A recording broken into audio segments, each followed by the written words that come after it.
आगरा के SN medical college में ward की छत से प्लास्टर गिरने से मासूम बच्चे की दर्दनाक मौत के विरोध में समाजवादी पार्टी महानगर अध्यक्ष शब्बीर अब्बास के नेतृत्व में आज सैकड़ों कार्यकर्ताओं ने एसएन मेडिकल कॉलेज पहुंचकर प्राचार्य का घेराव किया और जोरदार प्रदर्शन किया। इस दौरान पुलिस ने प्रदर्शनकारियों को रोकने की कोशिश की, जिससे कार्यकर्ताओं और पुलिस के बीच तीखी नोकझोंक हुई। मिला है जी और क्या कहना चाहिए? देखिए, हमने आगरा के एसएन मेडिकल कॉलेज के प्रिंसिपल का घेराव किया है और जो आज जो प्रदर्शन किया गया है उसके पीछे एक बहुत बड़ी महत्वपूर्ण घटना है। एक 12 साल का बच्चा जो कि बीमार था, ना कि उसको ठीक तरीके से इलाज मिल रहा था, और उसके बाद उसके ऊपर प्लास्टर गिरा और उसकी आज सुबह डेथ हो गई। एसएन मेडिकल कॉलेज में वैसे अगर कोई व्यक्ति अगर अपना अल्ट्रासाउंड कराता है, एमआरआई कराता है, तो 2-2 3-3 महीने की उसको तारीख मिलती है। आज उसको तारीख नहीं दी गई, उसका पूरा बॉडी स्कैन किया गया और उसकी रिपोर्टें सब सही बताई गई कि इसकी प्लास्टर गिरने से मौत नहीं हुई है। जब परिवारीजनों का ये कहना है कि दबाव में हमसे लिखवाया गया और कहा गया है कि हमारी प्लास्टर गिरने से मौत हुई है, ये बहुत निंदनीय है। समाजवादी पार्टी इस लड़ाई को लड़ रही है और उसको न्याय दिलाने के लिए हम पुरजोर पूरा जितना भी होगा हम संघर्ष करेंगे और उस परिवार को हम न्याय दिलाएंगे। प्रिंसिपल ने ऑफिशियली खंडन किया। आज सेरिब्रल पैल्सी नाम की बीमारी थी, एम्स में इलाज चल रहा था और कल रात से बच्चा वेंटिलेटर पर था। ये कोइंसिडेंस? देखिए, इनका कहना है कि उसको दवाई मिल रही थी, अच्छी हैवी एंटीबायोटिक दिए जा रहे थे और वो कॉन्शियस नहीं था। आगरा एसएन मेडिकल कॉलेज इतना बड़ा कॉलेज है कि इसमें हर तरीके का इलाज मुहैया कराया जा सकता है, लेकिन मुझे बड़ा दुख है, मैं बड़े हृदय से दुखी हूं इस बात के लिए कि हमारी आगरा की जनता को जो इलाज मिलना चाहिए, जो हमारी जनता के लिए जो सुविधाएं होनी चाहिए, वो सुविधाएं नहीं है और लोग इलाज के अभाव में दम तोड़ रहे हैं। इसके लिए मैं सरकार की और इस प्रशासनिक लोगों की मैं निंदा करता हूं और इनसे अनुरोध करता हूं कि आप लोग जनता के दुख को समझें और इलाज को पूरी तरीके से कराएं। बच्चों के परिजनों से मिलने के लिए हम लोग जा रहे हैं, उसके घर जा रहे हैं अभी सीधे और उसके परिवारीजनों से मिलेंगे। हमने ज्ञापन दिया है, उसमें मांग भी की है इनसे कि बच्चे के परिवारजनों को उनको 50 लाख रुपए का मुआवजा दिया जाए और उसके परिवार की जितनी भी उसका इलाज है जो उसकी न्यायिक जांच कराई जाए,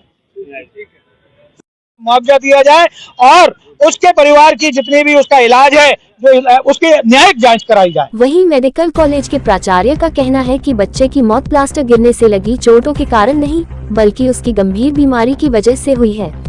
प्राचार्य के मुताबिक बच्चा पहले से ही गंभीर बीमारियों से जूझ रहा था और उसकी हालत बेहद नाजुक थी।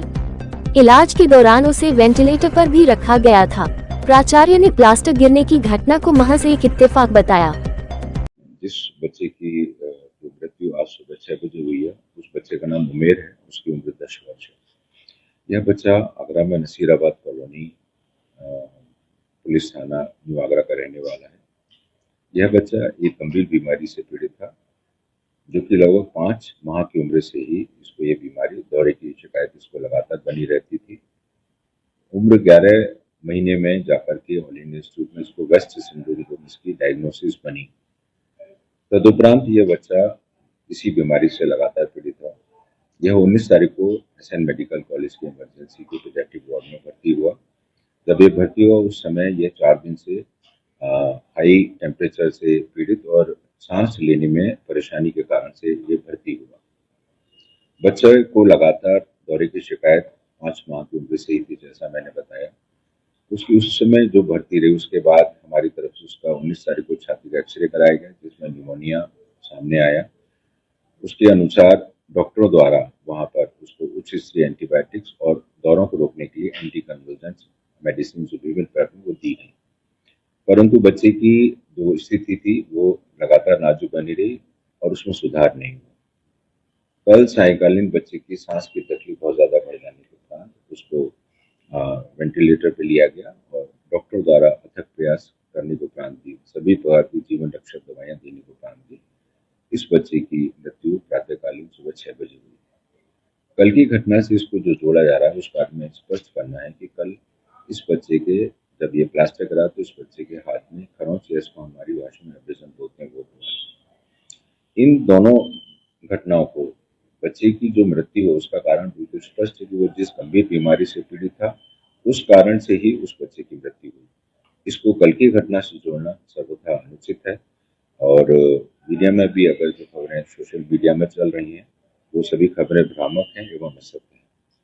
सर, एक पोस्टमार्टम परिवारजनों ने कराने के लिए क्या क्या कहा? हम लोगों ने इसके लिए प्रयास किया था कि उसका पोस्टमार्टम करा लिया जाए, परंतु परिवारजन में उसके पिता ने, बच्चे के पिता ने लिख करके मना कर दिया कि मैं पोस्टमार्टम नहीं कराऊंगा। सर, बालू हुआ कि ये बिल्डिंग है, ये कितने साल पुरानी है और इसका आगे से इस तरह की घटनाएं ना हो, क्योंकि बहुत सेंसिटिव मरीज रहते हैं, तो किस तरह के प्रयास किए जा रहे हैं? इमरजेंसी के यह भवन है, जितनी हमारे पास जानकारी है, भवन सन 1980 में इसका निर्माण कार्य पूर्ण हुआ था, परंतु किसी कारण से यह हस्तगत नहीं हुई। 2004 में जाकर के इस भवन में हमारी पुरानी इमरजेंसी नई इमरजेंसी में यह शिफ्ट हुआ और इसके ग्राउंड फ्लोर पर काम शुरू हुआ। 2013-14 में ट्रॉमा सेंटर में कार्य शुरू हुआ और यहाँ पर जहाँ पर ये बाल रोग विभाग है वहाँ पर 2018-19 के आसपास जो है यह उपयोग में आना शुरू हुआ। हमारी तरफ से पूरा प्रयास है, हमारे अभी सिविल इंजीनियर उस समय भवन का निरीक्षण कर रहे हैं, हम लोग लगातार निरीक्षण करते भी रहते हैं और इस समय जैसे भी अनुरक्षण का जो कार्य है, जो हमारी पुरानी बिल्डिंग है, यथा मेडिसिन की घड़ी वाली बिल्डिंग है या एकेडमिक ब्लॉक है या बाल रोग विभाग है, यहाँ इन सब जगहों पर हमारे इंजीनियर्स के द्वारा, वहाँ के विभाग अध्यक्षों द्वारा समय समय पर निरीक्षण किया जाता है और जहाँ कहीं भी कोई कमी होती है उसको दूर करने का तत्समय तात्कालिक रूप से प्रयास किया जाता है कि उसको तुरंत प्रभाव से ठीक कराएं। हमारा प्रयास यही है कि चूंकि ये हमारे इस समय ये 4 भवन ही हैं जो कि पुराने हैं और उनके साथ में हमारा ये रहता है कि छतों पर पानी ना भरे किसी तरह से, बारिश बीच बीच में जिस तरह से पड़ रही है वो भी एक हमारे लिए चिंता का विषय रहता ही है। तो कॉलेज प्रशासन पूर्ण रूप से इस ओर इन पुरानी बिल्डिंगों का संरक्षण के लिए तत्परता से और आगे भी हमारा यह प्रयास रहेगा कि हम इस चीज को और अच्छे से इसको देखें, साइंटिफिक रूप से जांच कराएं, तकनीकी रूप से जांच कराएं ताकि इस तरह की घटनाओं की पुनरावृत्ति न हो।